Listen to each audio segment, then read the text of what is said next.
and welcome to the Gotham Outsiders, another special episode. I am your host, Bat Obsessive Chris, and riddle me this, listeners.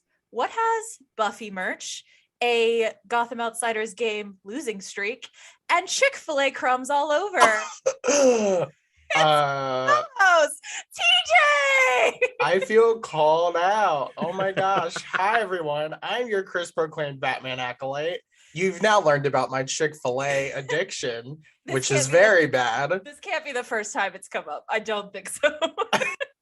I hope it is.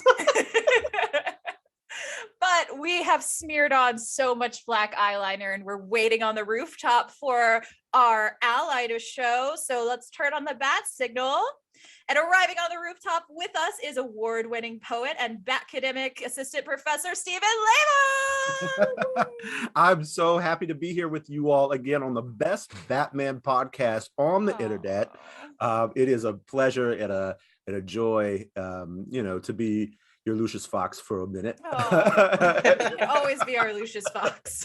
The best Batman podcast on the internet. You hear it here first, folks. Yeah, thank you. I'll take it. We will team up together because there is a crime streak going on in Gotham. Our arch nemesis is here, the co-host of Pink Milk After Dark, Mark Perez. Hello. Thank you for having me back. Of course. I was surprised all of a sudden I get a message, hey, Mark, what are you doing on this day? And I'm like, oh, I'll make it work. Let me know what's going on. Yay. Well, Chris and I saw the movie and we were like, we want to talk about this. And Chris specifically said, I just want to geek out over it. Like, I don't want to nitpick it too much. I just want to have fun. Yeah. I believe my quote was, I want to talk to people who enjoyed it as much as we did. Right. So instantly, you were the first two we thought Yes, of, absolutely. So I'm really glad it worked out. Oh, that's so cool. No, Yeah. and I mean, the fact that I also get to be in the company of Mr. Leyva here, I mean, Right? makes a class out of it and the whole thing. It's like, come on. I'm like, oh. Yes, we are vying for gold stars, Stephen. I see that. If we talked about this on the show since Steven was on last, but I have since gone through an entire Batman class taught by Steven, and that was an nice. experience. Yep. Oh, that's so cool. Yeah, highly recommended. Do you dress up in any way, Stephen, for the class? Or no? I promised the students I would on like the last day of class, and then promptly left all the stuff at home.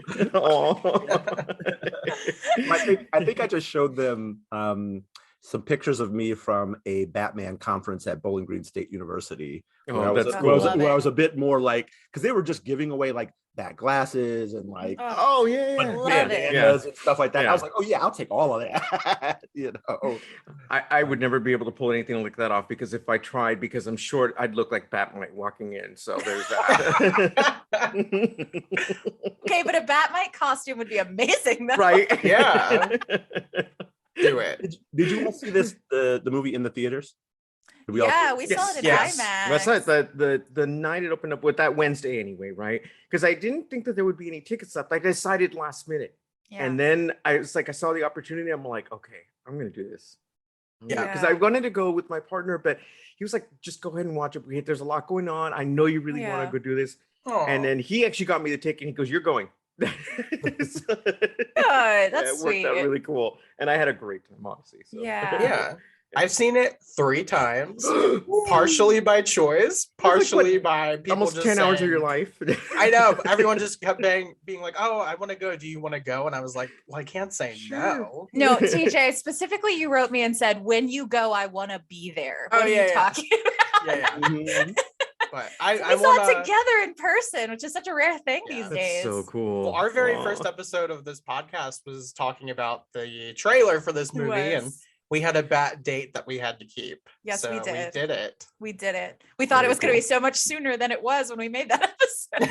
Well, right? A lot of things we thought were going to be a lot sooner. I was like, that was so long ago. I appreciate that time between then and now, because again, it's like I said, the interaction with people online.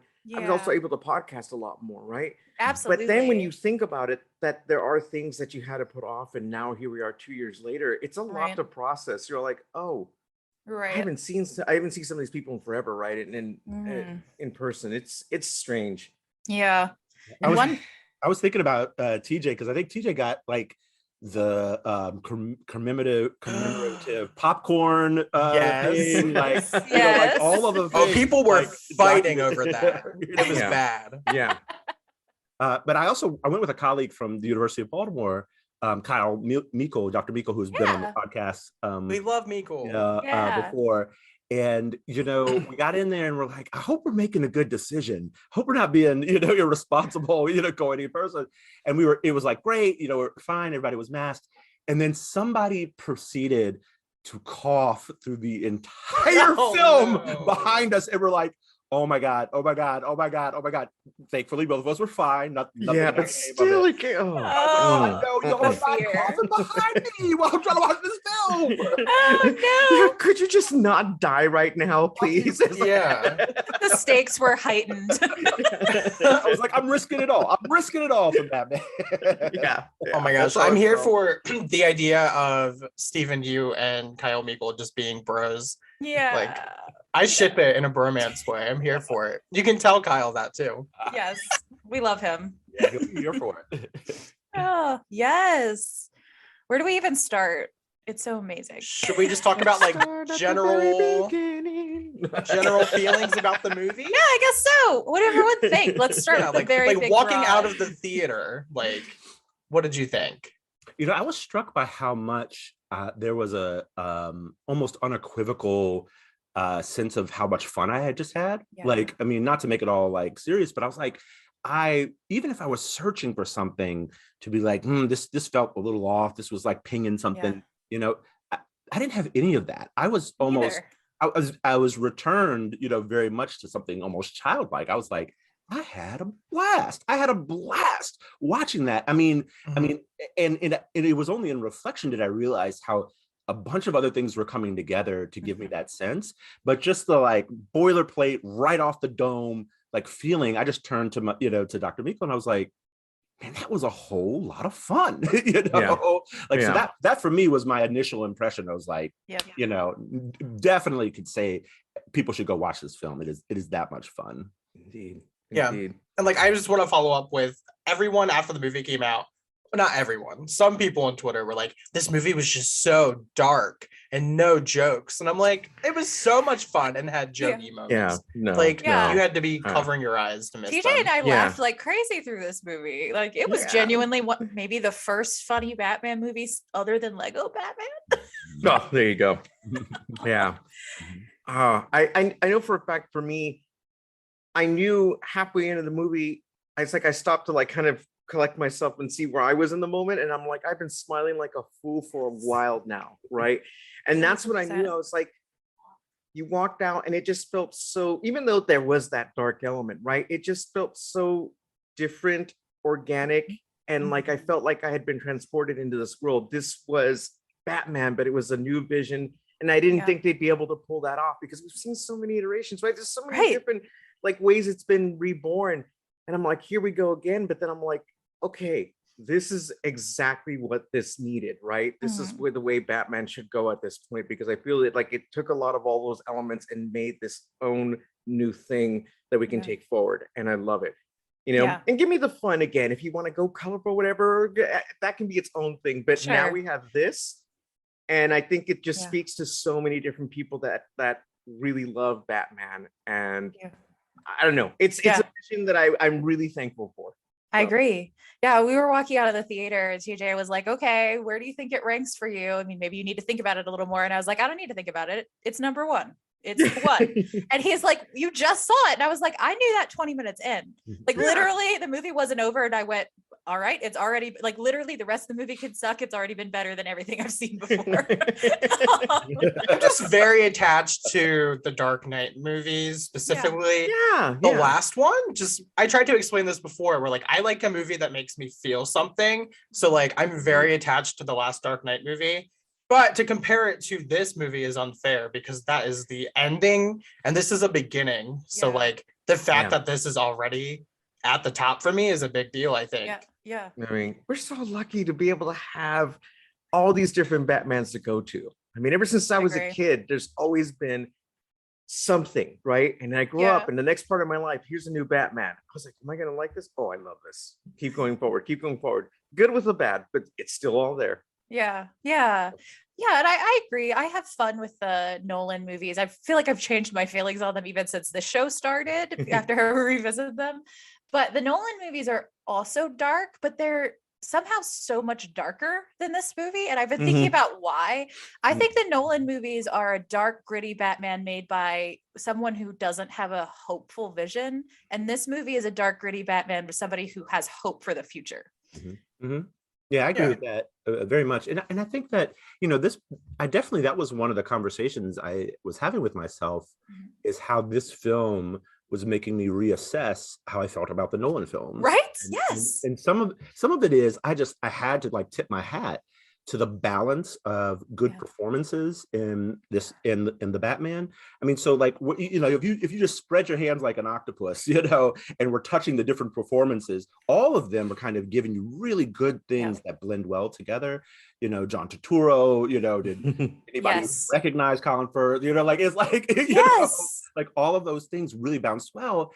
And then when I look back at the Nolan films, I'm like, wow, in the Dark Knight, what you have is an Oscar-worthy, outstanding performance by Heath Ledger. Absolutely. In a kind of mediocre film, Isn't that what always happens though? There's just that one person just chews up the scenery. Right. Well, that's the Joker's film. Okay. It is. Yeah. To me, this one, I get kind of bored. Like, as much as I love the Dark Knight movies, I get bored watching them. Yeah. And like this, while everyone's saying, oh, this one's so realistic and gritty, which I think it is a little bit, this is like the most comic booky real Batman we've gotten. Yeah. And like, I don't feel like we got that in the Dark Knight movie. No. So like, I have way more fun with this movie than I did with any of the Dark Knight movies. Because it's so much more stylized. It's really is like stylized in the way that film can be stylized, I think I was telling Chris and TJ, I think this is the first Batman film that recognizes that its appropriate genre is an action film. It's neo-noir, right? And so they do some things that are like a little hyperbolic, a little bit, that are just in that vein of neo-noir that, I mean, just to what TJ was saying, I really, I realized like, wow, this is not a kind of like dark thing that makes me feel like it's true, I think it fundamentally believes in heroes. Yes. In a way that the Nolan films might think that heroes are only like they have a shelf life of milk, right. So I think that's a portion of it that made me sort of vibe with it. The Nolan movies, this is a very me comment, so brace yourselves. The Nolan movies feel like somebody who needs to go to therapy, and these movies feel like someone who's been. Who's seen some results already, right? They have some insight into the human psyche. I read somewhere that like the Batman from Dark Knight only was Batman for like 2 years in universe, and I'm like, to me that doesn't feel right, but apparently that's accurate. So it's weird to think like, like our Pat's Batman has been Batman for the amount of time that Batman was. That's really funny. Yeah. It's funny thinking of going back to the Nolan and the Dark Knight Returns. It's funny because out of everything that goes on in that film, the most that I remember is just Alfred and Alfred crying. That's all I need right there, right? That's the best part. That's all I need right there. But and the other thing too with this film is like the fact that even though we get it in some of the other films, the city itself, and you've seen this brought up so many times, is a character as well, right? And it's just like you feel you're on this playing field, like you get to do so much in it, right? It's an open world video game basically, right? And you want to go search every little nook and cranny and see what's out there. Because I having seen it in SF, there were parts of it that also made me feel like I live in this now. Yes. I absolutely loved it. It was so clear to me that the director had played or was familiar with the Arkham games. There was so much stuff that felt like it was nodding right at that. And so, yeah, I mean, that part of it also felt like I was sensing that too, Mark, like, Yeah. But what's wild? What's wild to me is it does feel very open world. The Gotham as a character is so much more present, but the way that it's filmed, everything is very interior. Everything is very close. Even when we have a car chase scene, those cameras are locked in, very, very close to the car. So we're never like up helicopter, range looking down, except for a little bit at the end of the film. And I'm like, it just struck me how, wow, you put me in this place, in this city, and made the city seem to breathe while almost never showing like the whole city at a time, That's such a good point. And so I would often say, it's like, I felt like I was in the suit. Like I was literally, I like that. Something about the camera's interiority made me feel like I was inside that suit. So basically it was filmed with a bat gaze. Yes! I'm gonna think of it that way going forward now. That's so accurate. I want that open world video game now. I know. And to the video game thing, TJ and I were relating it a lot to the Telltale games, which are our favorite. Like, it felt like them in a lot of places. There was even one moment where I think it's the "you're not my dad" moment to Alfred, which I just whispered to TJ. I was like, Alfred will remember this, which is what pops up on the screen when you do something wrong in Telltale. Yeah. Kind of reminds me of that one meme they had with the cat, where the cat's like looks like it's yelling and says, "You're not my mom." I know. It was great. Yeah. No, I love it. And Alfred in this movie too, they made like its own character, because I cared about what happened later to the character. And I was like, okay, this is good. You're making me care about these different people, because, whether you like it or not, we latch on to a particular actor and their portrayal of these characters over the years. And it's hard to kind of ignore that, as much as we go with an open mind into it, right? Yeah. And I can imagine it must be so hard to fill those shoes too. It's like, okay, you're gonna be Alfred. I'm like, oh damn it, okay, I gotta earn this paycheck, and I can't phone it in, And I think that the way that it was done in this film, it was done very, very subtle. It wasn't trying to be Michael Caine. It wasn't trying to be over the top or anything. It just simply was this character that obviously is the fold for Batman, Bruce Wayne. Right. Yeah. They're important to each other, and you have to keep that relationship intact no matter who's playing it. And that's the important part. I agree. I like that this Alfred was all of that, the nurturing side that we've seen before, but he's his own person too. Like, he's code breaking in this movie, and I loved it. And I think he hit the sassy Alfred from the comics that is my favorite Alfred too. Like, his lines are great. It's good. So good. Yeah.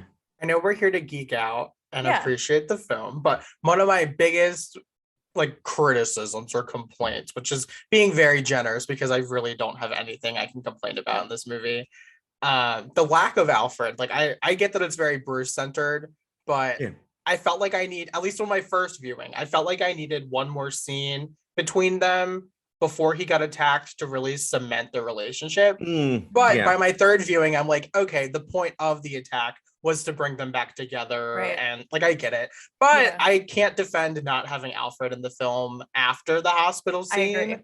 I felt like he needed to be in there at least one more good time. We needed to see him okay at the end. When it ended, I was like, wait, he's okay, right? I mean, I know he is, but Selina's gone, okay, but how's Alfred? Drive home, show us Alfred. I was waiting for the after credit scene to just be them eating cookies or something. There you go. They're shaped like little bats too. That would be perfect. So can we talk about the two lead performances from Robert Pattinson and Zoe Kravitz? Because let me fan myself first. I was gonna what a bisexual dream. Yes. It just, the way that Zoe just slinks in and out of a scene like a cat is what we needed. So that's it. Just the vibe that was there, and they have good chemistry. I mean, they sure do. Oh, it's just sizzling. Yeah. Love it. Chris will tell you, I was very persuaded by some of the things that Chris said previously and other people about Batman being asexual, and I'm like, that's a reading that I enjoy, that explains a lot. And I was like, in this film, whew, it ain't. See, I've amended my theory for this film. I think he's demisexual. He has not experienced this, and then he sees her, and he's like, "What is this feeling?" Right. I mean, how could you not, right? I mean, Right? seriously. She awakened something in It's like, him. you know, yeah, all the air gets taken out of the room at that moment. It's like, you know, I mean, yeah, it's great. Yeah, I mean, I've been telling people, you know, regularly. I was like, if Zoe Kravitz asked me to leave Gotham, I'm putting the keys under the wheel of the Batmobile. You can come pick this up. I'm taking that left, you know, to Blood Heaven. Where are we going? You know, I'm not going back to Wayne Manor. I'm gone. You know, like that day, I'm out of here. I mean, are we really gonna believe that anybody on this planet is like, nah, I gotta stay? Yeah, well, you know, that's Right. criticism number 2 right there. There we go. They didn't just leave together. There's a very, very good points that needed to be brought up. So there's that. Oh, facts. It makes me think though, like the AV Club interviewed me about Catwoman, and why I just like everything about that sentence right there. I know. Look at this. And you know, one of the things that they were asking, like, why does do films keep returning to that character? And you know, and I have to credit the podcast and credit Chris and TJ's conversations and discourse for shaping my thinking, because I said, you know, I think that even in the comics, there's something beyond sexual tension that allows Catwoman to be such a great character to return to. And what I ended up landing on is it's a kind of friendship that he does not experience in other places. This is someone that does not need to be rescued, that isn't some kind of child or his responsibility in that way, that he's not parental for, and is not a member of his family like Alfred, no, someone in that kind of parental role, or Lucius, which really functions in a similar way, like an uncle, you know, right?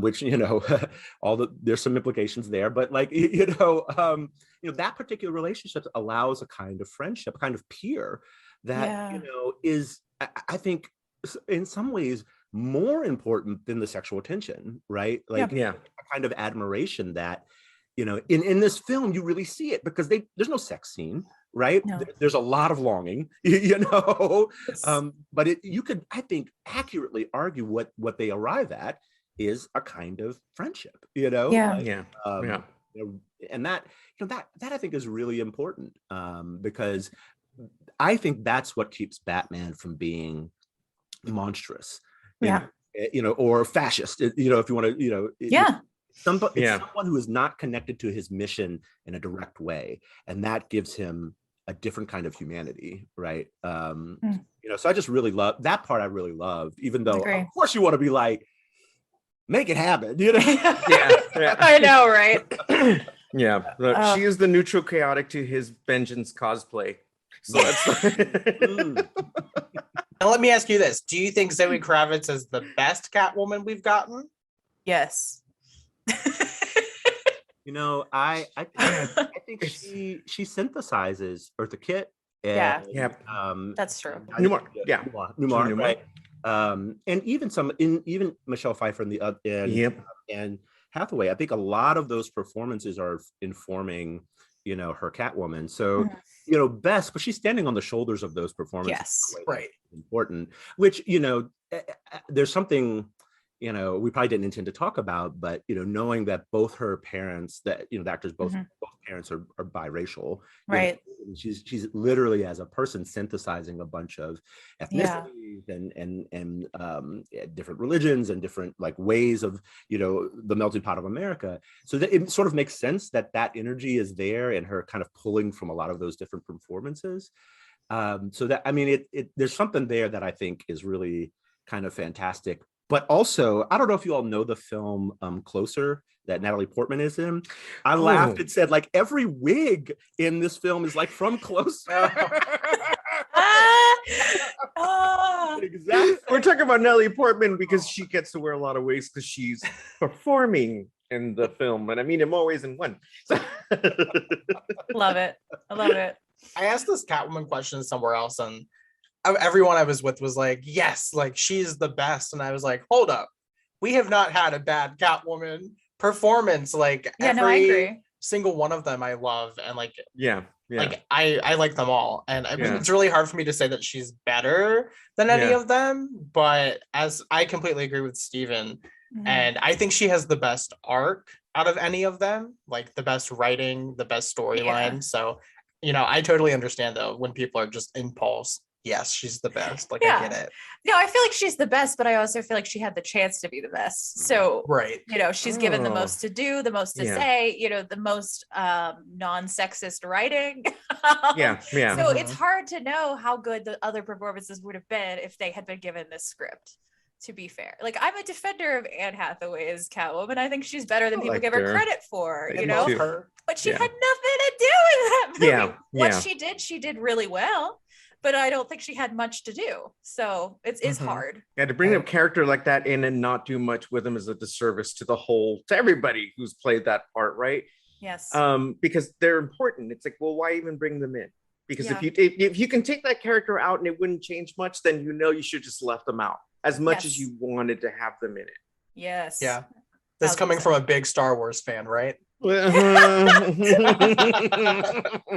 It's like that should Low have stayed in the blow. drafts. It's like, mean, really, It's there's true. like, no, you don't have to fit all these characters in. Just please concentrate. which is amazing because we actually do have a lot of characters in this film. Mhm. Coney, the Penguin, the Riddler, spoilers, a Joker appearance, like Catwoman, like, I mean, there is a lot. There is a lot going on. Right. Here, You're Right. but it never Right. felt like that aspect of it never felt bloated to me. I agree. It felt Yeah. like, I could have done without this or that.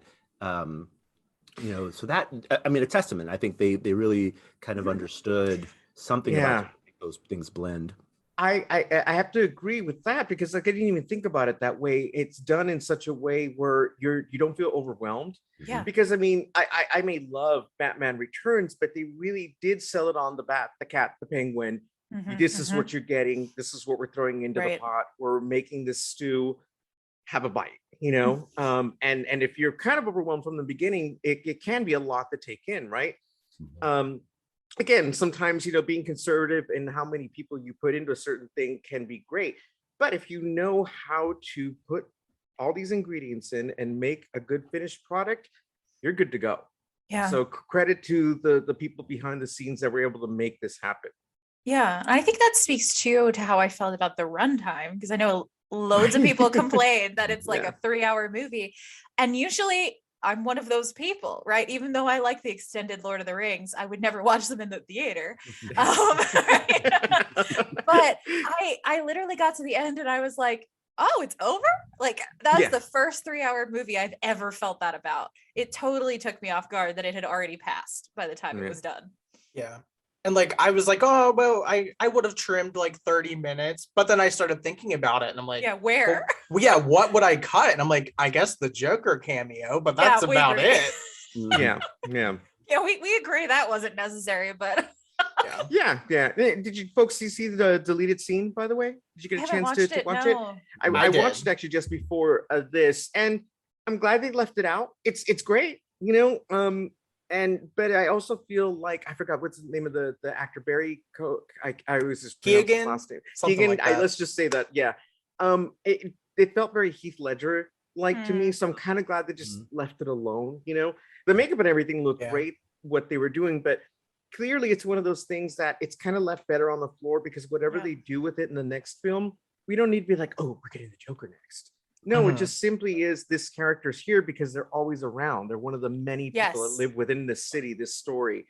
So whether you Yeah. bring him in or not, there's not a promise there. It just simply was a moment. And that's I all we know. needed. So I Yeah. agree. Yeah. And I hope that it's not Joker next. I desperately Yeah. want somebody else, just any other villain. Let him be in the Arkham show and just yeah. contain him Yeah, there. yeah. Like I don't Yeah. need him anywhere else. Or like a little Hannibal cameo, he just shows up when Yeah. Batman needs Mhm. counsel. Because that can Yes. be the way they need each other in this universe at this moment in time. I would just like to see them try their hand at someone who hasn't been done. There's so Yeah. many great villains. Can we please move past the 5 that we keep repeating? Yeah. No more Joker. I mean, particularly like in this film where there's so much leaning on, there's an actual mystery. There's actually that, Batman has to be a detective for the action of the film to move forward, which is such a pleasure to actually see, I mean, I would love to see someone like Clayface, Yes. see Oh my God, who, that whole premise of them being able to change is activating this mystery of trying to figure out who it is, right? And that would fit perfectly in a kind of, neo-noir thing pushing forward. But yeah, someone like that, it would be, if you did the CGI right, it would look amazing, I'd be interesting to see someone like that. TJ threw out that we could get the owls in this universe, and I would die. Oh my God. Oh, you love a cult. We know you love a cult. I would die. I think that's what everyone is saying. And there's so much to it. Like, it just feels so natural. Like, movie 3 has to have the big villain be the Court of Owls. Yeah, because it fits with the theme, right? The theme of this one about like the way the city is corrupt. That's the story of the owls. How could you leave it out? You just can't. I just believe that they won't leave it out. It's that the corruption within that has all the money and the power and moves everything behind the scenes. You're a part of that chess game. You just don't know you're a pawn. And right, I want to see that. Imagine Robert Pattinson's Batman going through the owl labyrinth, that like amazing the I labyrinth. need a moment. I loved your idea, Stephen, for a sequel. I like all of those. I mean, I think shoot, the owls would use someone like Clayface. Like no doubt. I do think there's a moment towards the end of the film, once Batman is sort of leading everyone out with the kind of flare, and we're getting that shot from the top. So good. I actually thought the film could have ended there. The film that could have been the last moment that Batman walks out of the frame as we walk out of the theater. But I also recognize the end, that denouement that's at the end after that, to kind of give us a sense of he's realizing he needs to be something more than just a fist. Hammering criminals. I think that's actually probably pretty important. But if Reeves had said like, this is it, like we're ending with this ending on an image rather than a statement, I'd have been fine, because we already had a moment of self-sacrifice, right? And that's part of it. What I loved about that moment so much is, Batman is risking something to save everyone. Bodily, cutting the line and dropping down, all that kind of stuff. But it's not fisticuffs with a villain. The climactic moment is him with a electrical wire. But how did that? I was like, how did they make that work? Like I was almost, like stunned how much that felt like so satisfying. I don't know. What did you all think about that moment? Oh, I was crying. Immediately in tears when he gets back up and he's leading them forward. It's like, we've seen Batman do the I don't care about my life, so I will just die thing, but that wasn't that moment, and it was so much more powerful that it wasn't, especially after he'd had that line earlier to Alfred where he's like, I'm not afraid to die, and in that scene he was like, I'm not afraid to die, but also I can live and still do more good, was really powerful, and him leading them out and then helping them up and carrying them, it was just amazing. And then him staying in the daylight to get people to the rescue helicopters, that was such a moment of like, Batman can exist in the shadows and be this scary thing, but he can exist in the light and be this inspiring thing. Yes, come through with optimistic Batman. That's very true. It's funny.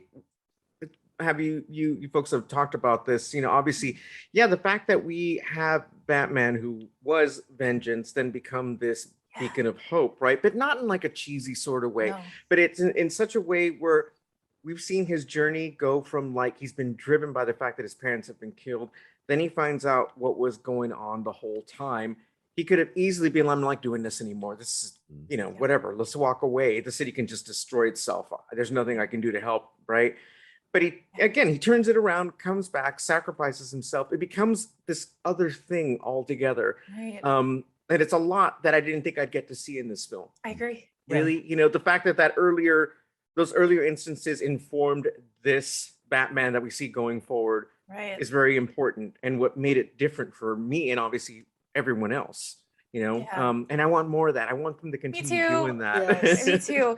It made me think of the two moments of, I know we keep comparing it to Nolan, and I think that's probably inevitable, right? You just gotta, because it's the most closely aligned to a Nolan movie. It doesn't feel like, Val Kilmer's Batman in any way.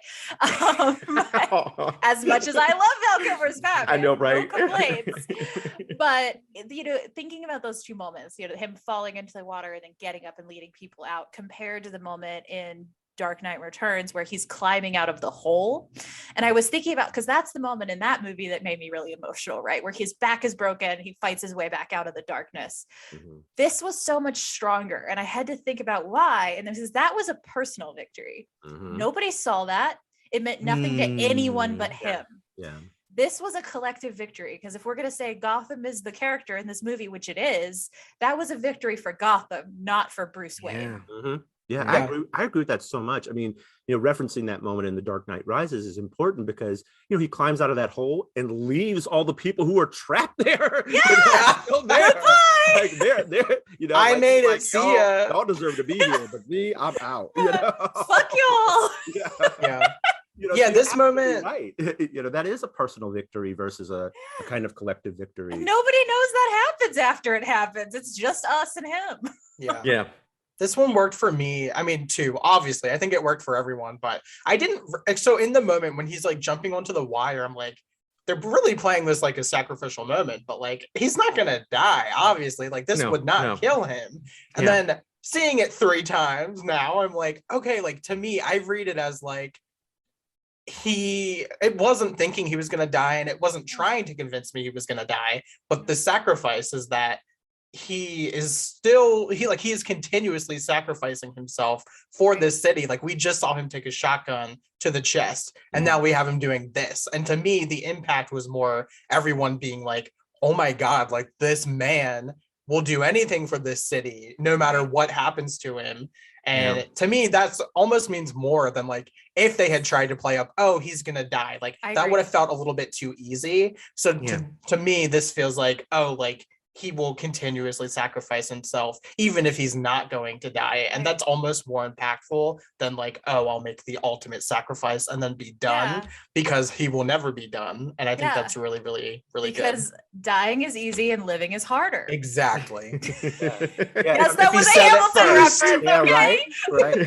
I mean, but right on. I mean, think about how that's such a thematic thing that Alfred says to Bruce in the Nolan films, right? Like, what would you have me do? And Alfred's like, endure, take it, Right. But it's only in this film that we actually see someone put that into practice in a way that feels actually satisfying, right? Actually, like this is what endurance looks like. That's not just, that doesn't feel self-destructive. Right. Like, I think that what TJ's saying there is just, really cogent, about how, there's a kind of endurance that is hopeful because it's not a death wish. Because it fundamentally has a different view of humanity than the Nolan movies, right? Because we start this movie with Batman being like, I fight and nothing changes. I just fight because fighting's the right thing to do. But it doesn't end there, right? It goes on, and there are people around him, and he can't see it because he's got his bat goggles on, right? He can't see the mayor, the new upcoming mayor that's trying really hard to make a difference. He can't see that there are people who will help him until the end, where he's like, maybe we can make change if I let other people in a little bit more. Right. Yeah. And luckily he's got, I should say that Commissioner Gordon has someone like Batman to kind of make things start happening, right? Because Jeffrey Wright in this film, I mean, we love him going into it, right? So, oh God. But then it's just like, oh, this is so great. I just want to hear you talk. I know. I just want to see you exist. That's all I need right here. Yeah, he was great. Oh, so good. Yeah, it's again another role that is very important in Batman's life, and vice versa. They both need each other. And seeing somebody new come and take this character, and again you're in love all over again with the dynamic and what this actor is bringing to this role. Like I said, it's just I'm so glad we got to see it Me turn out too. like this, because it could have been a total disaster if it wasn't played right. This is the best version of Gordon. Yeah. Straight up, period. No arguments will be listened to. No, sorry, but truly. And we get to watch them fall in love all over again. That right. the end where he says to Batman, "You're the only one I trust." I was just like, I love it. I love it. And then there is a bromance right there for the ages, So right? good. Yes. Because I mean, the whole scene where he asks him to punch him and he goes overboard about it. It was like, okay, you didn't have to go all that hard. Okay. It's like, and he's like, "I you have did to hold the convince punch." something. What the hell, dude? I think one of my favorite scenes in the movie is when they're tricking us into thinking that Riddler knows who Batman is. Oh, And what? Jim Gordon gets the call, and you just see him look at Batman, and there's this moment where you're just afraid that that Jim is being told his identity, and you're like, oh my God, like he's never gonna look at him the same ever again. Like what they're doing, like Batman is over. But really, I'm sad as a viewer because the movie has made me just love their friendship and what they have going. And like, I don't want their partnership to be over because what they have is just really special. Yeah. And so that moment works for me Yes. because the stakes were so high emotionally, even just with their friendship. I And know. I You could have believe used. it. Oh, I believe Oh, me it. too. I mean, that's Yeah. the thing. There's some capital A acting going on right there because I was like, yep, the Riddler knows. Yep, this is what it's been all about the whole time. And the turn, again, that kind of like interior thing that's happening, in which the turn on it is so subtle. You know, there's not a lot of action going on. They're essentially just talking, Right. you know. And I was like just captivated, right? Like when have we had in a Batman movie the kind of acting that kind of thing could happen, like Right. it's so invested in what's happening, and just a little turn, just a little look, just a little Right. like edge of the seat like moment. Oh, it was just fantastic. It's so good. It's so good. It's also really fun now to like think back at that moment because you really are. It's the bat gaze that you pointed out, right? Like he is so invested in himself and he's like, oh my God, they're talking about me. Which makes perfect character sense, right? And then, you could physically see the wheels turning as he tried to put back together everything he saw, realizing he was wrong. Like, wait, what were they talking about? Wait. We've got to talk about our Pats. We haven't talked about our Battison enough yet, I think. He is Yes. so good in this. Yes, he looks Yeah. good in that cowl. Oh my God, yes, he does. His jawline. Come on, I was about to say it. Yes. You could cut a diamond on that jaw. Right. And then for all those people who like were not sure, we're like, oh, I can't Right. believe you're putting a sparkly vampire in this. It's like, Right. let that go. The man has been acting since then. He's so Right. much more than that. You know, and this is like now all those folks are like, oh my God, how come I was sleeping on, the fact that he's this great actor that he could pull this off. So it's Yeah. great because I think a whole new, like, say even generation, but a whole new Yeah. group of people now see him in a different light, and it's great for Yeah. him. Yeah. That's So awesome. again, you can downplay superhero movies all you want to, but it's opportunities like this that really give people a chance yeah. to like be a great actor. Just because they put on a costume in a film like this, don't put them down. You got to Yeah. see this. You got to see what they put into it. I mean, they're still doing what they've always done. Yeah, Absolutely. like an if they can make interpretation, this work, So then they're an actor. Yes. yeah, Right. I mean, And come it's- He on. did. Yeah. It's such a thin line, right? Because he is very moody and a little bit teenage at the beginning of this, which makes Mhm. sense. He's at the beginning of his career, right? Yeah. It makes sense, but he does that without.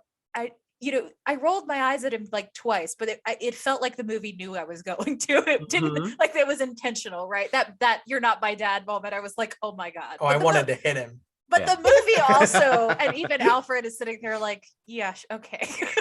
I guess we're having this conversation. It's like, do you want me to take the keys for your Batmobile away? Because I will. It was clearly like, we have had this conversation 1,200 times. You think this affects me still? Really? But he manages it without going over the edge, which I think is so much to his credit, because how hard is that? That part, playing it that way, could have been so easy to make him Anakin. Yeah. To bring up Star Wars, Mark, but right? Like and no offense to Hayden Christensen, that was probably more writing than his acting, because he does good in other things. Right. But Exactly. right, not because I'm not a Hayden Christensen hater at all. But that Love him. role, right? Yeah, no, he's gorgeous. Mhm. But that role, the whininess of that role, like Yeah. this could have been that. And Exactly. It And wasn't. you don't need that. We don't need Oh God, please no. teenage Bruce, right? I Right. mean, you can have flashback moments to that. That's Right. fine. But Right. again, it's like, well, they're at this point where he is an adult, and obviously Alfred has seen the growth over the years, and they're going to have these arguments. They know where it always leads back to, Yeah. but it's done in such a way where, yeah, it's not like a bratty moment and it's embarrassing, and it's like, oh, he has a lot of growing up to do. It's not about that. He's got growing up to do as an adult, in the sense that he's still got to manage all this trauma Mhm. and make his way in the world, all the while being rich. So you know, Does help, yes. Yeah. So it just it's interesting, yeah, that they played it the way they did, because it could have totally came off like, oh, like, why do we need this here now? You know, Right. let's show this relationship where it's at now, and Yes.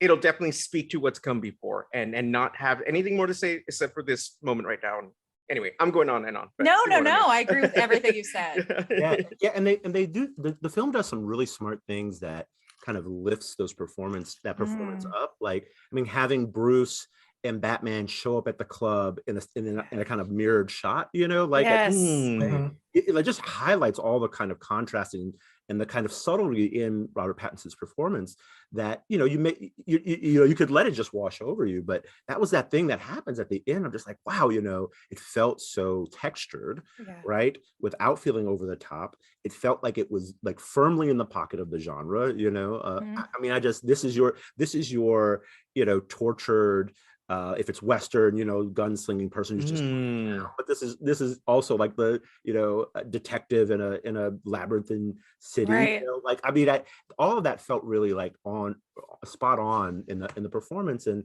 you know, some of it is they did. I mean, Robert Pattinson just does so much with his eyes. It does. Like Yeah. a look, right? And obviously, you know, we can all melt, you know, but I mean, Melting. yeah. We Officially did. melting over here. but there's a kind of subtlety there, Yes. that I think they allow him a lot, that the film sort of accentuates by the way it's Right. shot and with his performance. I agree. Yeah. Yeah, the Yeah. way that the Bruce Wayne Batman dynamic in this is so fascinating to me, because in the bat suit, he is confident. He walks, you hear the thud of those really heavy boots. Mhm. Love that detail. As soon as he's at the funeral in the like Bruce Wayne suit, it's like he's doing Bruce Wayne cosplay. That suit is a tailored suit, but he wears it like it doesn't fit right. He hunches his shoulders. He's an awkward weirdo, and I loved it. Yeah, yeah. Mhm. What do you think of the decision? And then, like I said, this is not a criticism, but the decision that when we do get like the beginning of the film, and the character that we do see come out of the shadows first is the villain, right? You know, Mm. and then we get to see Batman do the same, you know, because obviously Batman lives in those shadows as well too. That if you go back and you see that Joker scene, they speak to that in that, you know, you're scared because you don't realize how much you and the Riddler have in common. And I Mhm. love that part. It's cool to see in that scene because it does say a lot. There is a lot there that Right. mirrors each other, right? I also should add that I think it really is a lost opportunity that none of the codes that the Riddler said say drink your Ovaltine. I'm just gonna put that down right now. Well, yeah. Really, really a missed opportunity. I think that drills into the theme, like the big theme. There's a lot of themes, Yeah. but this is like the big one, right? The kind of anger and reactivity of Batman at the beginning breeds the Riddler. Mhm. Like his I am vengeance created the Riddler. And Mm, he has to learn to do better by the Yep. end. yeah. Mhm. And yes. Yeah. So it's basically one big bat therapy session, what Yes, we're it seeing on is. screen, right? Yeah, and you know, one of the writers Matt Tomlinson wrote Batman Imposter, which is entirely a comic that is actually, in fact, literally a Batman therapy scene where he is forced by Leslie Tompkins to go to therapy every morning, or she'll report that he is Bruce Wayne to Commissioner Gordon. Oh, I know. It's so good. So someone should really talk about that. Oh yeah, coming up on Gotham Outsiders. Oh really? Sizzle. Well, I thought a lot about too that initial, what you're saying, Mark, about him coming out of the shadows, just like the villains have. One, that thud of the boots, right, just is a kind of like a what do you call it? A sensory cue that says night. Right, yes. Dark night. He's in armor, right? Like we're hearing that thud of armor, and he moves much more like a knight than he does in other films. He's not a ninja in this film. You know what I mean? As he is in others. He's a knight, and that part of it, I think, does sort of like put us in a position to feel very much the terror that the robbers, the kind of low-level thugs are feeling. They see him, and I'm like, yeah, I'd be scared of that dude too. Like, I'd be like, I want to reassess my life decisions. I may not have made a good choice by being with these people, because I think about it, I was like, have I ever really truly been like scared of Batman as an audience member in any other film? I'd be like, no, right? Like, I'm just waiting for him to show up so it can be cool, right? But in that moment when he steps out of the shadows, I was like, it's sorry to curse on this, but I was like, no, please. Like, like, whoa, I'm sorry to y'all. I haven't known y'all that long. I'm going back. Community college. I'm getting my life together. Right. Like that. So I felt that terror, and I'm like, well, if the film can engender that in me as an audience, it is saying something about how close to the dark. I mean, literally him coming out of it, but how close his psyche is to the darkness, and sort of reminding us that we are all sort of capable of some pretty monstrous things if we don't check in. If we don't sort of like lean on other people, if we don't like realize that we need help. And that, I mean, that, to your point, Mark, I think that was sort of like very clear to me. Like we are not that far away from another sort of like Riddler kind of moment in our own minds, so I think it's a wise thing to point out. I love that you bring that up, because there is that impending like doom, or like you get scared by just the sound of the boots, right? And then the music cues as well. Because I brought up before, bringing it back to Star Wars, to my friend Alden Diaz. I don't know if you folks know who Alden Diaz is. He's a great podcaster. Like I love listening to him just talk about any subject pretty much. But we were discussing online, as I told him, I was like, you know what? The cues in the song remind me a lot of Anakin's theme, or Darth Vader's theme, right? The Imperial March in parts, right? But a little bit, more subdued, but it's still there. And then he brought up the good point about Di Ceary. And so, every time you have cues like that, it's like that impending doom, something's coming, and then they played that up really, really, really well. I love that. And then you have the flip side of that also with Dano singing Ave Maria, and so I love that, which we likened to, I'm trying to think of the character and the actor in the way the song in Return of the King. Was it Pippin singing? Yeah, it really reminded me of that, right? So you're right. yeah. That's a good point. Yeah, and then like building off of what both Mark and Steven are saying, I feel like all those themes work so much for me because the movie makes every single character, including the most minor villain, like the kid from the beginning who Batman lets run away, like they're all very human. And like Steven's saying, that could be, anyone could do that. Like no one's perfect. So we're scared for these people that we're identifying with. Even this kid from the beginning who's barely there. Shout out Tim Drake from Titans. Yeah, Tim Drake from Titans. Yes. Yeah, like that's such a good moment because like we're scared for him because we've spent 2 minutes with him, and already I'm like, I want to protect you. You're in the wrong line of work. You've only made a mistake. Mhm. And Yes. like Batman lets him get away, and that was really Yes. good. And you're afraid for him. You kind of want to be like, don't hurt him, Yeah. Batman, which is such a weird feeling to have in a Batman movie, right? You want to be like, no, not him. You know, Yeah. and I felt the same way because we have that like montage of crimes happening and you don't know where Batman's going to show up. And one of the ones we're seeing are these protesters outside the bank. And I was like, I hope he doesn't show up here and misunderstand. Like there's that Right. reaction, right? Where you're like, Yeah, not yeah. all these crimes need Batman to show up. I hope he goes to the right place, you know? Yeah. Oh, Yeah, like, that is something to bring up though, the balance of when is it a good moment for Batman to appear and when is it a good moment for Bruce Wayne to appear? Mhm. yes. Each one has their own way of dealing and being able to come into this world and make a difference. Yes. Yeah, that moment of Bruce rescuing the little boy in the church when I the know. car is coming through. I mean, because it was like, it was he's like, I'm rescuing myself. I was that boy, and nobody came to get me, and I think you're so right that the fact that he does that out of the suit, Yes. when he is also at his most vulnerable. Oh my gosh, like, I mean, what a way of telling us what is required for us to do the work to get better, like, I was just right in the feels, I was Oh like, yeah. "Ah, yes."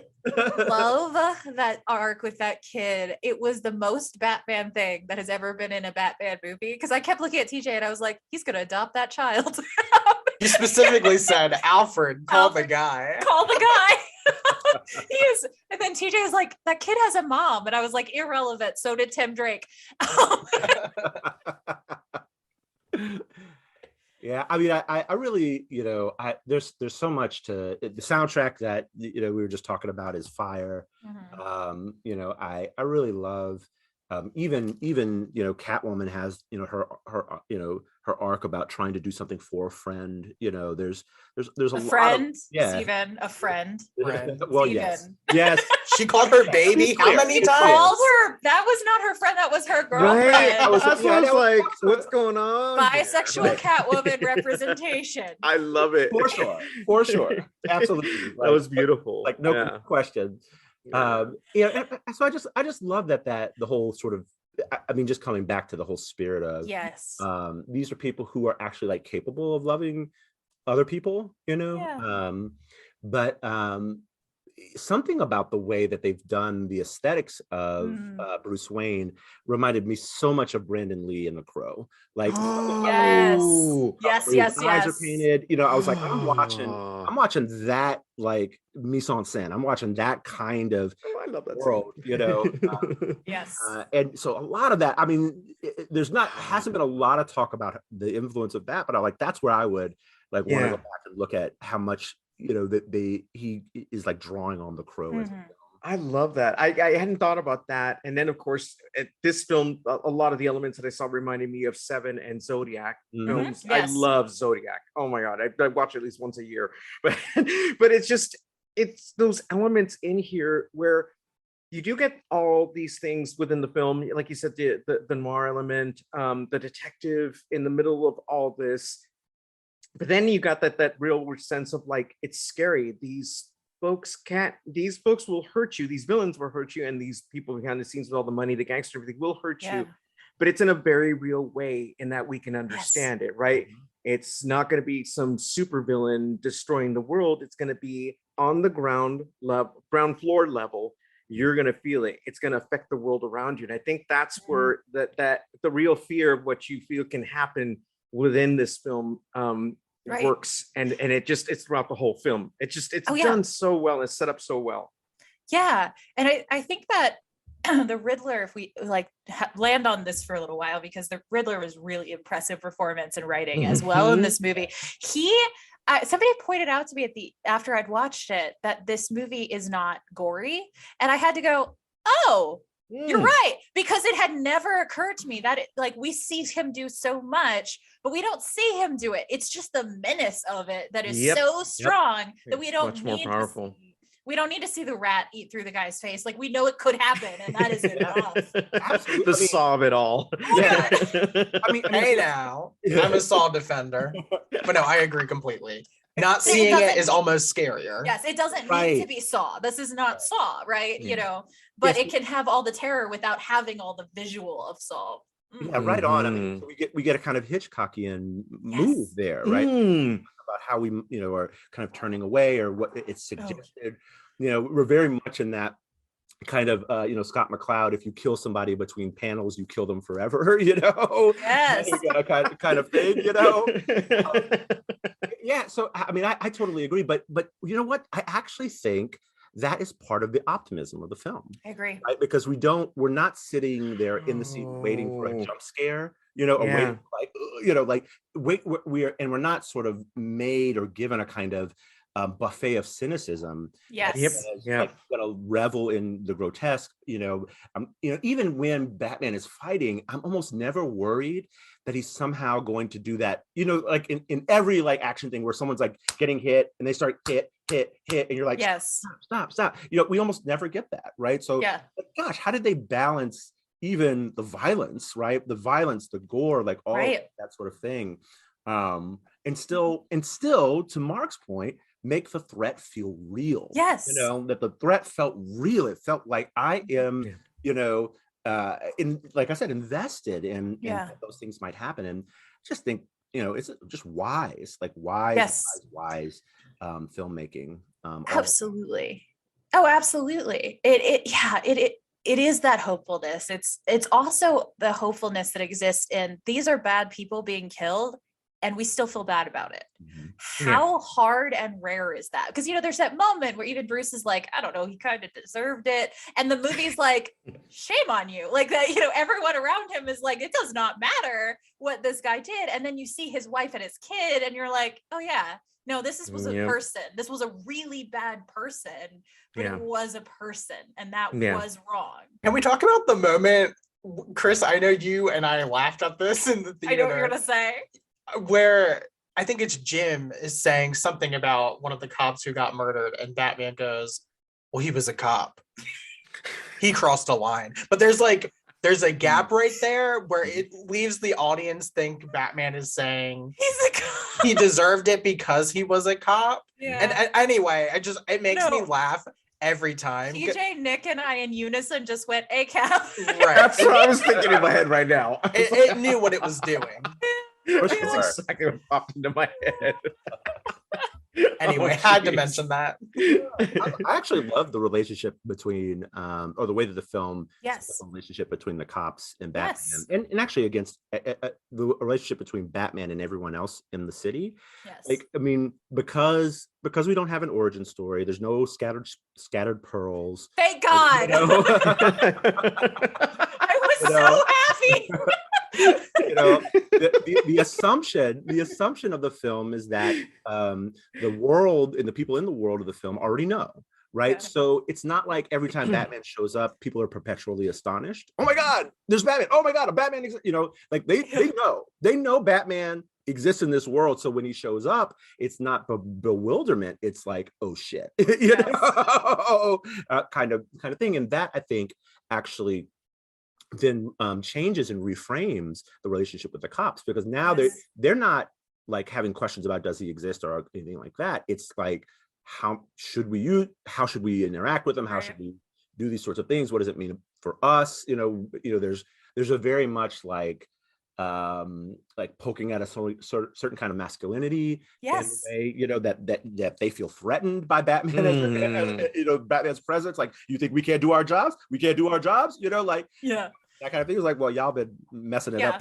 Like, actually, yes, we really super don't think you can do it. I love the cop who hates Batman but loves Bruce Wayne. Oh, he's like calling him a freak, but then he's like, Mr. Wayne, hi. And I'm like, as a queer person at the very beginning, when he's like, you freak, and then you know, but then out of drag, he loves him though. He's a fan. Out of drag, like, they don't accept his true self. His vengeance drag. Vengeance drag. 1,000%. Yeah, I think it's the same cop that when Gordon shows up with Batman, he goes like, "Are you kidding?" Like, it's just this tired. He's not surprised. He's just disappointed. Yeah. You drag Batman. What's the ridiculousness of it all, right? It's like, it's so ridiculous that you see this person show up and I'm like, really? Yeah, like this my is day turning just into a got circus. This is harder. my job, and Yeah, you're turning into yeah. a 3-ring circus by inviting this person Yeah. in. It's like Do you know how many forms I have to sign every time this guy Exactly. shows up? And then on top of that, you're sitting there and, well, there was a guy dressed as a bat, keep writing, and and having to turn this into your boss, and they're like, really? Yeah, he goes home and he's like, Batman fucking showed up again to his wife. You would not believe what happened. Yeah. Yes.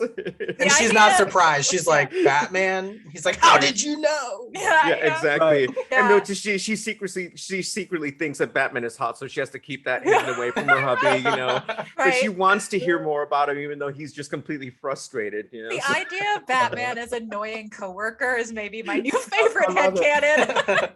I love that guy thinking, man, here he is again. He got the nerve to show up with good cologne on. Exactly, Like, exactly. Rich person Yeah. socks. Come on. Right. Come on, man. You know, That you know what I'm jawline. making? You know what I'm Yeah. making at this job? Yeah. Oh my God, it's true.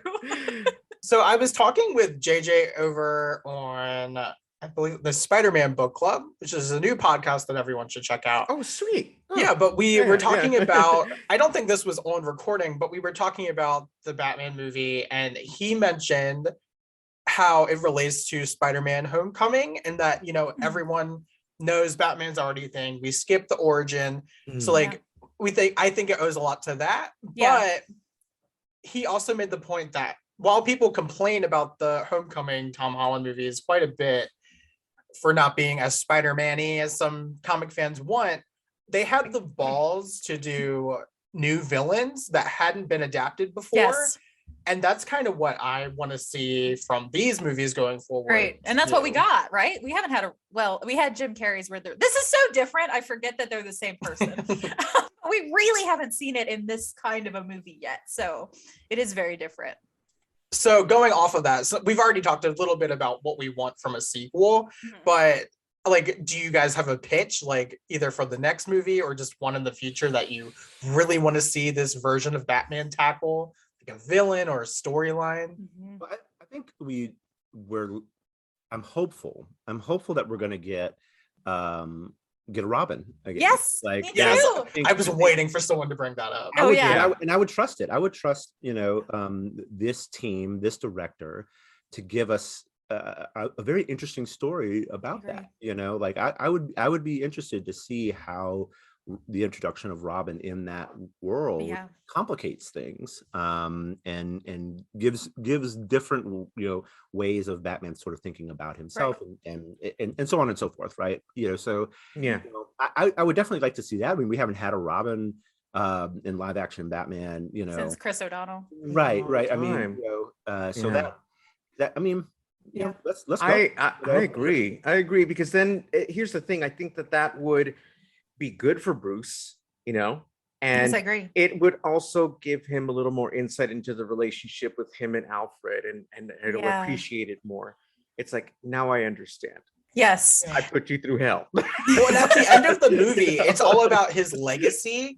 And as Right. we're saying, he realized that he's brewing something with his methods that isn't what he wanted or intended. Yes. And at the end, I'm like, okay, well then obviously you need a Robin in the next movie to balance that out and Yeah. get your legacy on track. So Yeah. I Yeah. really hope They that's better where have they're it. going. This was the first Batman movie where I've ever seen the online speculation being about every person under the age of 18 in this movie. People were like, that kid at the beginning, he could be Duke Thomas. And then they were like, the little kid, I don't know, like an OC Robin.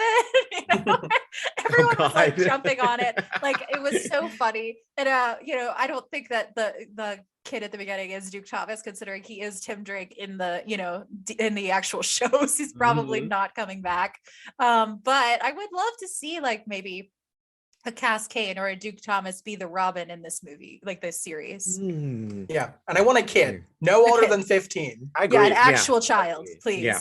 And Yeah. I mean, just to that point, I think in the same way when they recast for the MCU and the Sony, when they started doing Spider-Man again, they cast Tom Holland, and they chose an actor who's kind of whole, like the way they look veers a little bit younger, Yeah. like they, I think same sort of thing, right? I want someone who actually can believably look, Yeah. like a 13-year-old, like, or Yeah. however exactly. however they choose to do it, because and I want that to be part of the story, right? That he is a child experiencing this violence, and how that has to be managed and thought about, because that question. Well, okay, let me take a step back. One of the things that I think this film doesn't do that many of the other films, particularly Nolan films, try to do is posit the question: how would this operate in the real world? How would Batman exist in the real world? The Batman Matt Reeves film does not do that. It does not imagine a real place. It creates a kind of, through genre, kind of, stylized place, right? So it would still be child soldier questions, right? But not child soldiers in the real world. Right? Yes, please. Which is like, the film doesn't have enough space to tackle that, Yeah. But in this stylized way, in this way that we understand it within the kind of conventions of the genre. And I think it could do that because of what we've seen them do. I was thinking when we're talking about the gritty and the fact that it's not gritty and it isn't gory. That scene where the Riddler is like army of incels opens fire onto a crowd is the scariest thing I've ever seen in a film. Yep. I literally was like pulling up into the chair. Like, it felt so possibly real without going so far as to be like exploitive. And I think that balance is so important.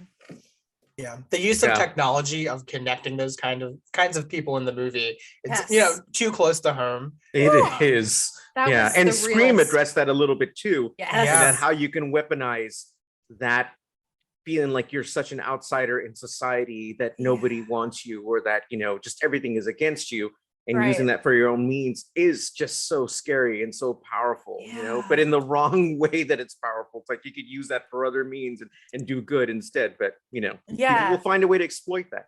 But then going to adding on to what everyone has said, I do want to see the villains on that level, like we did here, whether it be your gangsters, whether it be the incel army, but then also you have your penguins and the other people in as well too. They don't have to be over the top villains, but it's like a little sprinkle of Dick Tracy is just enough in this world to keep me interested in what they might do with upcoming villains. Like I said, if we go with somebody different, it'd be so great.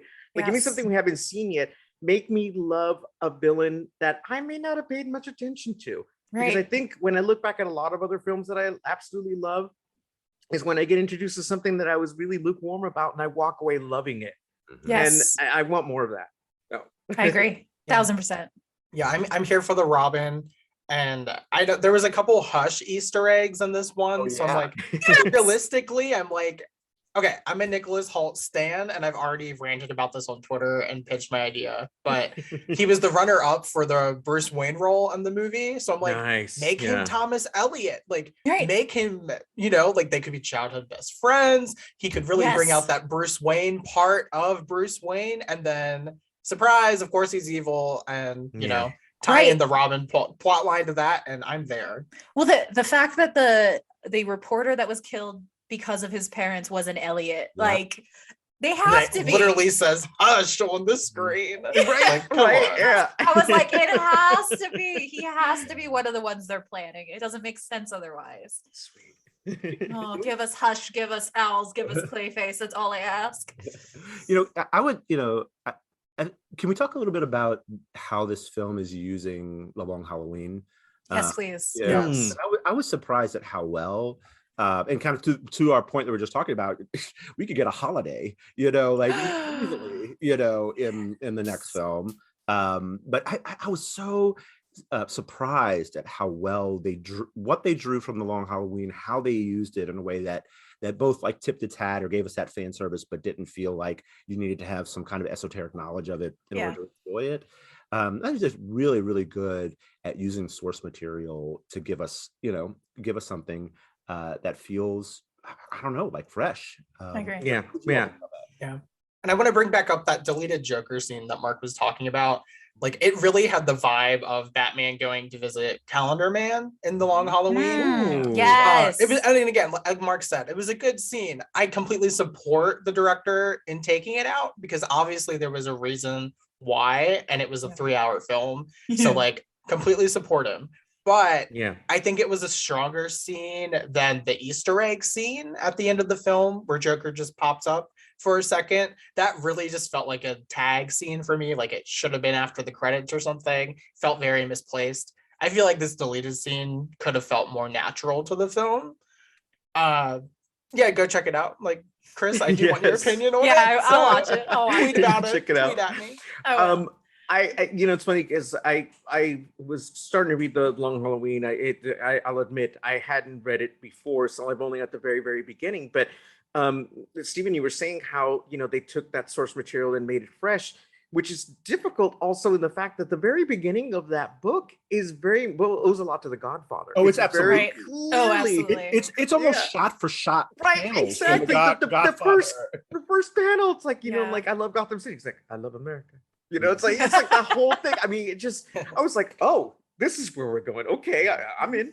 It's like, you know, Yeah. so it's just great, yeah, because it's like you obviously keep taking from material that you love and you make it your own and you make it fresh, and you know, because a lot of stories have already been told, Right. you know, but it's just all in the way you're going to present it and make it new, and this movie again did that in such a way that I walked out feeling, I'm all like, that's incredible. We've got a new Batman. A whole new generation of people are going to get into this, just like I did when I Yes. was a kid. Mhm. And again, here we go. It's revived everything all over again. Everyone's going to be bat crazy now. Yes. It's like, and I have to say that in some way, I hope they do the same again with Superman. I know some people don't want to No, I see him agree. come Yeah. back, but give me my Superman again. I agree. I need that. I need that. Well, But- Superman, this is the only man, because right, like because they did such a good job, you Yeah. could introduce Superman Yep. in this world. I agree. Mhm. I wanna see I it. love it. I love I it. want to see their friendship, please. Right? Chris has Exactly. converted me to a Superman fan. Yes. Yes. In Superman versus the Ku Klux Klan. Yes. Mhm. So good. And we did a Superman intervention and I walked out of it appreciating the Superman character Yes. a lot more than before. I remember that. I'm here for it. Yeah, I'm so It was glad. awesome. It was I'm so awesome. glad. I had when I saw that pop up, I'm like, oh, I'm gonna skip the next podcast I was gonna listen to. We're gonna listen to this. I was like, here we go. Aw. Yeah, I definitely want to see, to your point, Mark, that I want to see just the way that this film believes in heroes, right? Yes. Trying to deconstruct them. Yeah. For Batman, I want to see that same thing for Superman. I want to Yeah, see a me film too. that actually believes heroism is a thing that's important, you know. or Yes. Yeah. that we can Yeah. have value in. Yeah. You know? Yeah. Yeah, and it's more than just their superpowers too, because yes, Superman can do these amazing things. He's basically a space god, you know. Yeah. But the fact when you get down to it, it's the actual core of the being that's the wonderful thing about them and what Right. they can do and what they can accomplish. And Bruce does this without powers in his own way, right? Especially towards the end of the film with the sacrifice. You know, it's like he's got Yeah. the disadvantage of not having these superpowers, but he's still able to accomplish what he needs to. And he does that, and it's played very well in Yeah, that absolutely. sense. So, yeah. I think both characters, you know, we could talk a lot about the way in which part of their heroism is about restraint. Mhm. Mhm. Certainly, it's obvious in Superman in terms of not just blowing up the world, not just, like, shattering someone's bones every time, Right. you know, shake hands or whatever. Like that's part of it. But it's also true with Bruce, right? Because Yes. his level of wealth means he could take over, right, things in a way Yes.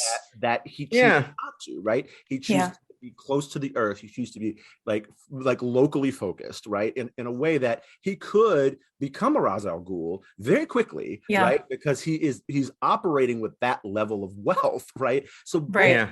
both of them have located different kinds of restraint. Yeah.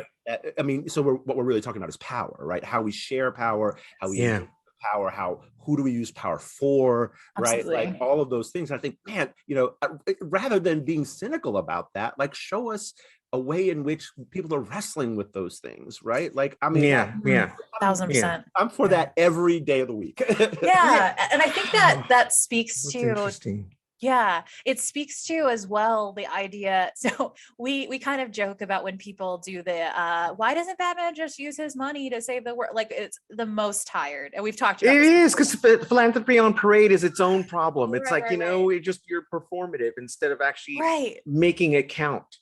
Exactly. So- And this is the first movie that has both brought up that point and handled it in a way that I was like, okay, somebody knows what they're talking about, right? To have the new mayor character who I love, like I really want to see more of her and her deal. Yeah. But to have her be like this young Black woman who comes to him and is like, hey, you're doing 0% of anything in this world, and you could be doing, I don't know, like 1% more for Yeah, other exactly. people, but she's like, I have this vision and I'm not gonna lie to you. I just want to use you for your money because you don't know what you're doing. And I was like, yes.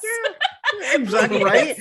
I mean, but that honesty goes a long way. It's like Yes. they're not trying to like sugarcoat. It's like, look, this is Yeah. what I can do. This is what you can do. Let's meet in the middle. Yeah, You know? I I mean, loved come it. on. And I feel like Yeah. the plot line with his father, like he used his money to help the city, and it didn't turn out so well. Like they took Mhm. advantage of that and turned it into something Yeah, evil. and that's just the thing. Absolute power corrupts. Absolutely. I agree. I agree. Yeah. Yeah. Can we talk a little bit about Catwoman's whip? Can we? Sure. We can talk about it for a long time. Do we have another hour?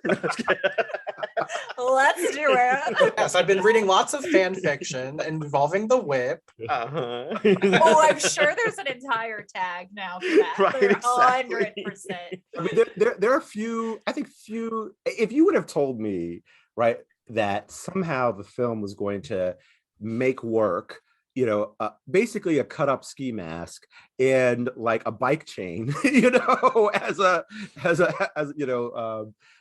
whip, I would have been like, there's no way, and I was surprised how much I wasn't sort of kind of rolling my eyes at that, that there was something interesting, I think, about even some of the just some of the technology, some of the apparatus, even the choice of the Batmobile, all of those sorts of things felt both new, but also, I don't know, I wasn't longing for some other kind of thing. I was interested in the choices that they made that like also felt skirting that line between stylized and real. Yeah, because as fun as it is, we don't need shark repellent, from the utility belt. Right. It's fine in Batman 66, but it's like, for this, we don't need that, right? And you don't need a bat plane just yet, or a bat copter or whatever. Things that I love. The ridiculousness of all that is just fun. I love it.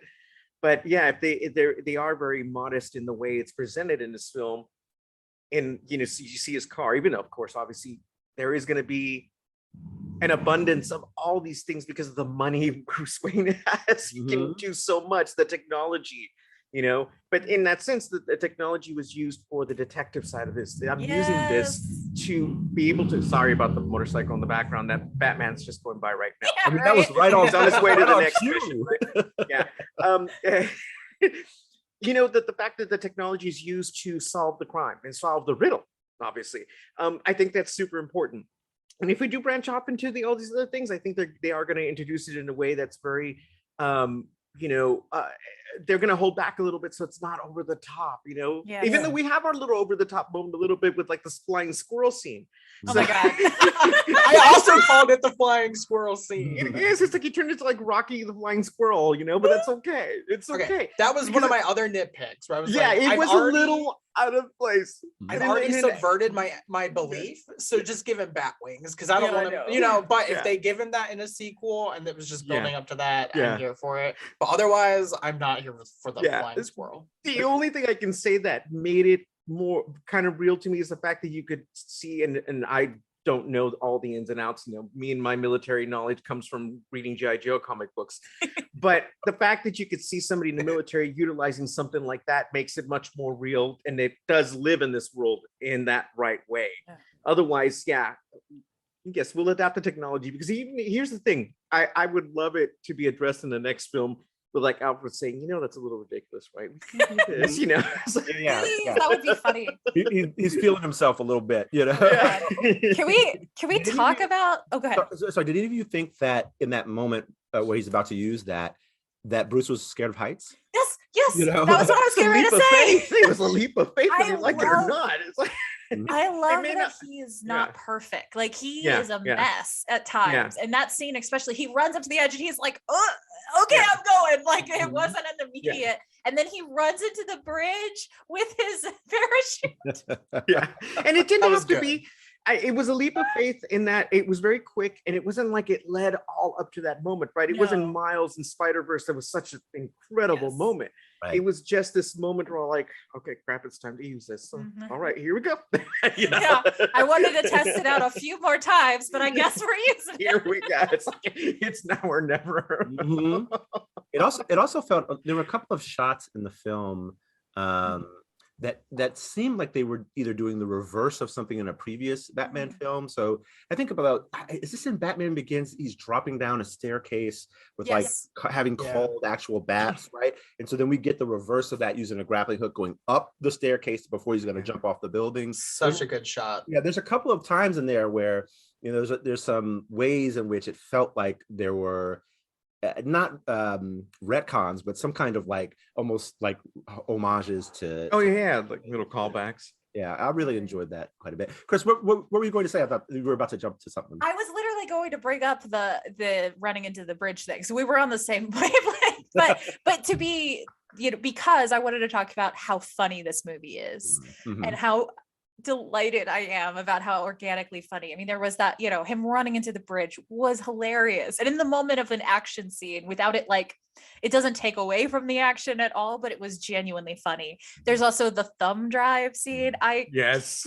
cackled at the thumb drive, just both Gordon and him being like, ugh. Yeah. Anything with the penguin. He was Yeah. so Penguin funny. is so funny. Mhm. His whole interrogation scene where Gordon is going a little too hard and the penguin's like, okay. Calm down. Yeah, maybe let's take a breath. Yeah, and I love, like I said before, Bruce, Batman meeting the twins at the club, and then Bruce. Oh my God, the twins at the twins. club. The Teen I Wolf was twins. The just Teen going to Wolf say that. Where- What's up? But like when Oh they my popped God. up, I'm like, what are the twins doing in here? I was like, oh, they look good. I know. I went, where's his brother? And TJ goes, just wait. Yeah, exactly. He'll Exactly. be here. Listeners, Mark and I bond over DMs about Steric quite frequently. So Yes, we do. And now we have a Teen Wolf movie coming, even though there are some omissions that I'm not happy about. even though it's a smidge racist. Oh my Well, God. Eric is yeah, in talks yeah. to be back for the movie. I just saw, and I'm very excited. Is he? Are they in going? talks. Are they going to So- actually pay their one Asian actress the same as their other actresses? Well, there's Because- that. No. Right, right. I was like, Ugh. don't be Don't silly. expect too much, Chris. No. Sorry, Steven. You didn't know you were on a podcast with Teen Wolf fans. Hey, I could ride. But after talking to you all about this film, I think I can easily say now that it's my favorite. I think R. Pats is my favorite Bruce yeah. Wayne. Oh my God. I Yes. Zoe Kravitz I was already here for, but she has the best arc, and I think she's just as good as him. So Yeah. Absolutely. and we talked about the idea of self-sacrifice and how that relates to the Dark Knight trilogy and this. Like, I think the Dark Knight trilogy was always building up to that fell in line with that take of the character and how to end that series. But with this one, after having this discussion, like and even after watching, I don't want that. I No. want this Batman forever, and I want him to just keep having his adventures. Yeah. And hopefully we can talk about them every time, because we would love to do this again. I heard you say Batman Forever. And I did too. exactly. Me too. Yes. Where I was gonna say, for me, it's like this is a Batman for the ages, right? So Yes. Yeah. and so it is incredibly exciting to be this far in, to have this character around for so long, and to still see something new. We're so lucky. We're so we are lucky so lucky to have gotten this Oh film. my God. Yeah. Yes. I'm It's so excited for the good. future. Yeah. Yeah. I just love it. I just everything comes back to I just love it. Oh, the bat signal. What do you think of that? Because it seems very rustic. The way, like when you see it up on obviously in the sky, it's one thing, but when you see the actual thing, it's not as like Gordon cookie cutter, made that. yeah, for cookie cutter, for the lack of like, Yeah. better term, right? Because you see the actual bat signal, and it's just like, oh, that's how I always remember, right? The signal is Yeah. very prominent. You can tell this was man-made, or a Yeah. person made this, I Yeah. should say, and it just adds to the world. So I love that. I love do that little too. touch. Yeah. Definitely went to Radio Shack and put some parts together. Okay. Yeah. Gordon Maybe a made little stop that- at Home Depot. He made So that do you after think- work. Does the GCPD know that's there? Like, They have to Oh, know yeah. it's in the sky. okay. Oh, yeah. But I mean, Yeah. I didn't know if they knew that Jim was behind it or. Yeah, it's like using GCPD resources for this. It's like, well, Right. who told you could do that? They totally know that Gordon and Batman are like, work Besties. spouses. They're work spouses. They totally are. It's like, I mean, the fact that we had to see, that the spousal abuse on screen too. It's like, Goodness gracious.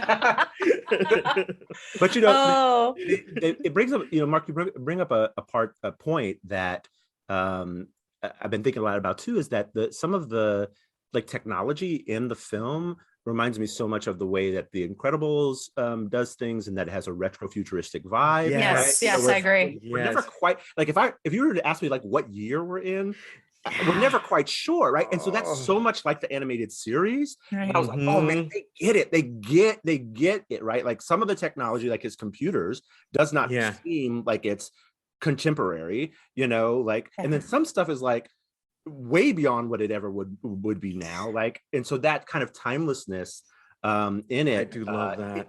And it shows up. It shows up in the bat signal too, right? Yeah. Oh, I mean, that is just right on. I love it. With The Incredibles, it had the vibe of like, like a Bond type vibe to it. Like, Mhm. and that's what I loved about it. Yeah, that's one of my favorite things about it. Yeah. It makes me want to go watch it all over again. 1000%. I think you make such a good point. This felt like the animated series. Mhm. Mhm. Just, yeah, it did. And that's what I want always. Yeah, no doubt. I mean, and that gives me so much hope, because I really think you can tell a lot of different kind of stories, right? And even have some obscure characters be raised up. We could get a Harley Quinn in this universe like that Ooh. we haven't had yet, right? Like, Yep. I mean, that would be. I mean, we've had it in Suicide Right. Squad, right? And she's wonderful. right. Yeah. Of course. But I wouldn't mind that either. Yeah. I agree. The Poison Ivy. Come on. I was Yeah, thinking about that too. Give me the sirens. Oh my God. for sure. In their own film too, like or Yes. however, right? Like, Yes. Yeah. I mean, Well, look at it. They're already building on the world, right? They're already making like little like spin-offs for this already. They clearly knew what they were doing when they went into this, and they were like just ready, like, okay, let's see how well this does. Yeah. We might be ahead of ourselves, but I think we have something really special here. And the moment like they saw those numbers come rolling in, they're all like, okay, here we go. Yeah. Time for the Yeah. announcements. Yes. Surprise Penguin series coming Yeah. soon.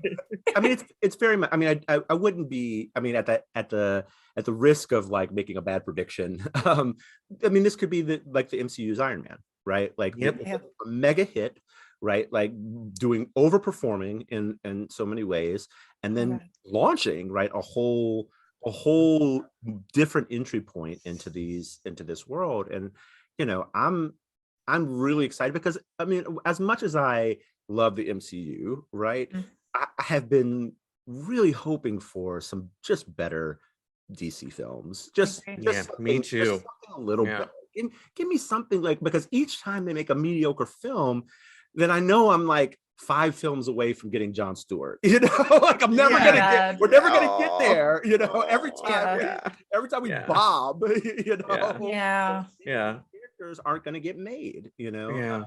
So I don't know. Like I've got high hopes. They should have been it should have been a lot further along by this point, right? Oh, They tried so absolutely. hard to play catch up, and I understand it's like the opportunity's there. Now's the time to jump in, but it wasn't time just yet.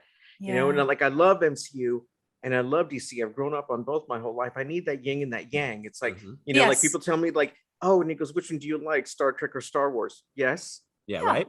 Yeah. I'm not gonna have one without the other. They're totally They different. speak to me to a different part of me. And Yeah. I would never, ever like give one up for the other. Nope.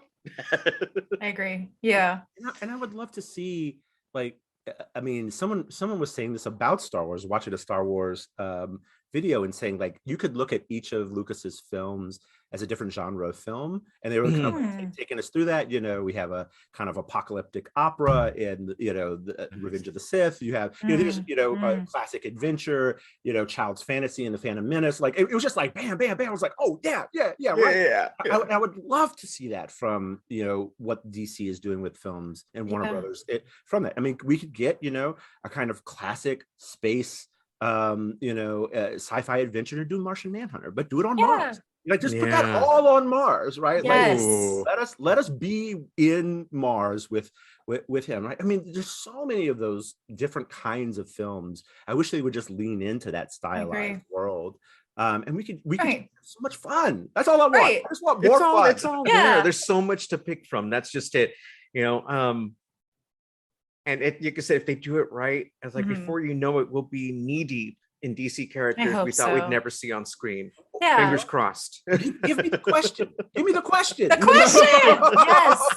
Oh my God. But I think that to your point, that's why the Shazam movie works so well for me. Oh, it's so much fun. It's so good. It's fun, but it's also like a bottle movie, right? Like it's just Shazam's movie. The bigger world is out there. It's nodded to, it's referenced, but it doesn't have to like MCU itself into this big tapestry. It can just be itself, and DC could just do that forever. Good.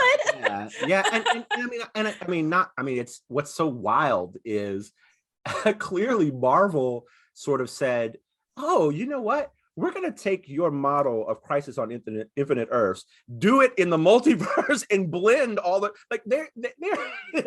they're using DC's own playbook to make their various worlds work. I'm like, look, we might get Crisis on Infinite Earth if the Flash movie ever comes out. Well, there's that.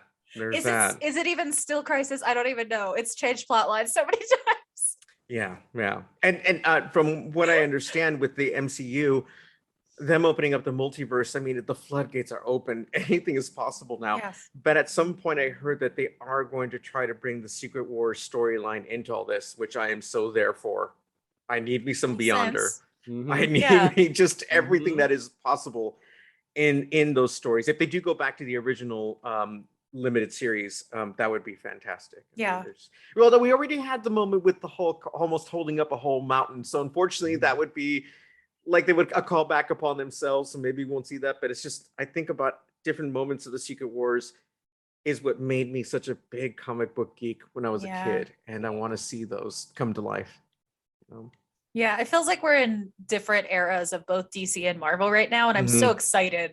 Like I loved the last era of Marvel, but it was time for it to move on. It was, and I'm glad they finished it. Right, it was done in a grand finale, and that's great. I don't want to see that mirrored. I don't want to see it played out the same way. And I hope with this, with what we're seeing with Doctor Strange and all the multiverse and everything, it's just so batshit crazy. Yeah, please. Which is the perfect term for this podcast. That we do see just it's an organized mess is what I want to see, right? And then they have to kind of like bring it all in and close the door on Pandora's box again. Because I think that's how this is all going to end. It won't be the same when all is said and done, but they'll close that box and be like, okay, this is what we're left with. This is what we're going to grow with. Yes. Yeah. And then DC keep making bottle movies. That's what I want from you. DC. It'll work. It will work. And then we won't have to Justice League Snyder cut again. Yes. Thank you. Oh my God. Well, Stephen and Mark, thank you both so much for coming on again. Do you want to tell our listeners where to find you online, and if you have any other projects they should be listening out for? Sure. You can find me at SD as in dog, Leyva, for Twitter and for Instagram. When I'm not talking Batman, I am writing poems, poems about Lando Calrissian. Yes. I need to read these. Hello. And we're just getting ready to have a relaunch for my book, The Understudy's Handbook, which is so good, listeners. And that does have a Lando poem in it. So that's what I'm doing now. And if you want to come check out some of those nerdy tweets, you can find me there. All right. So for me, on Friday nights, you can find me along with Emma, Brian, and Chase on Pink Milk After Dark, where we talk Star Wars queerly. And it is, again, every Friday night. Just come by, check us out, hang out in the steam room, as we call the chat in there. The steam queens are in there adding to the conversation. It's a lot of fun. And I'm very lucky to have those three beings to just talk with and talk about Star Wars and just be myself, because that's just it. I never thought I would have the opportunity to talk about it in a way where I don't have to hide who I am. And I'm so appreciative of that. I'm very lucky to have met them. And then other than that, from time to time, I do guest on a podcast called Taking a Number Two, which is a Star Trek podcast, which is part of the Bad Motivators Network. It's on Patreon, so unfortunately not everybody's heard it, but we just chat Trek, whether we're covering a movie or whether we're covering a particular like episode or series. But it's just geeking out on Trek, and I do that with Dallas and Steve, and then we'll have an occasional guest from time to time on there. Great. Oh, and you can find me on Twitter and Instagram at I am El Diablito. Yes, and Pink Milk is obviously our rival, so I can't say that it is wonderful and that I love to listen to it. I understand. I can't admit that it is a lot of fun and it makes me feel safe in a Star Wars space. I obviously would never say that. Yes. Awesome. Well, until next time, until the sequel or sooner. Thank you for listening to this episode of the Gotham Outsiders. You can find me, Chris, on Twitter at The Myth of Psyche, where I talk feminism, queerness, psychology, books, and oftentimes Batman. You can also now find me at talkingcomics.com, where I write reviews and a column and sometimes the news about comics. You'd also find my co-host TJ at TroyFin2 on Twitter, where I talk about all things book related and, you know, Batman more often than I used to. And you can find us both on Twitter at Gotham Outsiders, where we talk about Batman all the time. Join us next time. Same bat time, same bat place.